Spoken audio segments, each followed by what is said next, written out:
Okay, thank you for being here today. My name is Clement Clark, and today I'm going to be discussing cohabitation, how this has become an acceptable practice in our society, but how it actually has a negative effect on society as a whole and individuals, and it goes against God's values that He set forth for us.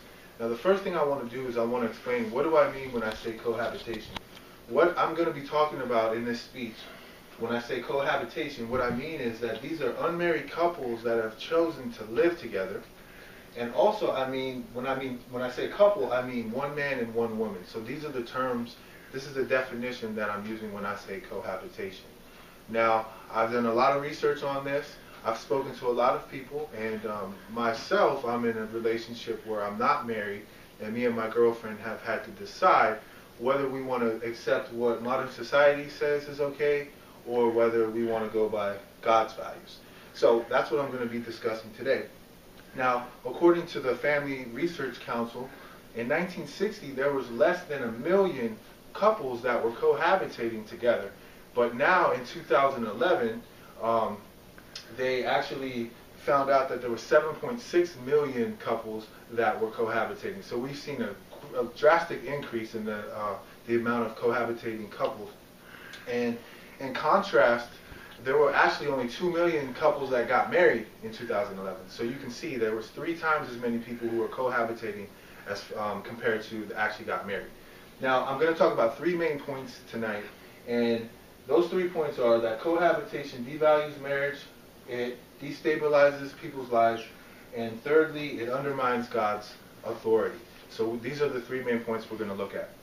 So point number 1 is it devalues marriage. Now, the Family Research Council in 2012 did a study, and they showed that 80% of couples that are cohabitating actually break up within 1 to 2 years of moving in together. So you see, the odds are against you if you cohabitate to actually stay together. They also were able to see that men viewed cohabitation as a way to avoid commitments, a way around actually getting married. We see a lot of infidelity within cohabitating couples, which brings a lot more problems.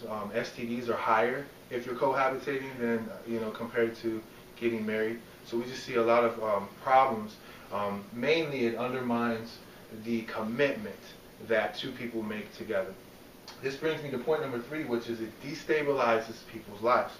Now, according to Rachel Sheffield of the Heritage Foundation in 2007, she stated that 25% of children are born to cohabitating couples, and that these couples will break up, 2/3 of these couples will break up within 5 years. So you can see that this is a destabilizing situation for children in particular. We also, Robert Whelan in 1993, he wrote a book called Broken Homes and Battered Children. And what he was able to show was that women who have children from a previous relationship who decide to cohabitate with a man instead of marrying him first, and she brings her children with her, those children are 33 times more likely to suffer child abuse. So we see that this is a very destabilizing situation for children when they're brought into a situation of couples who have chosen to cohabitate. This also brings me to another point. Unmarried women are 83% more likely to have an abortion, and this was shown by the National Abortion Federation. So you see that a woman who's not married, she's much more likely to have an abortion, and this is for a few reasons.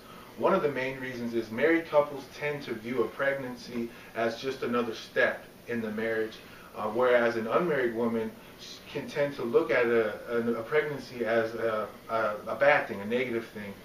It's an unwanted pregnancy. So we can see that the marriage actually stabilizes people's lives, where cohabitation destabilizes people's lives.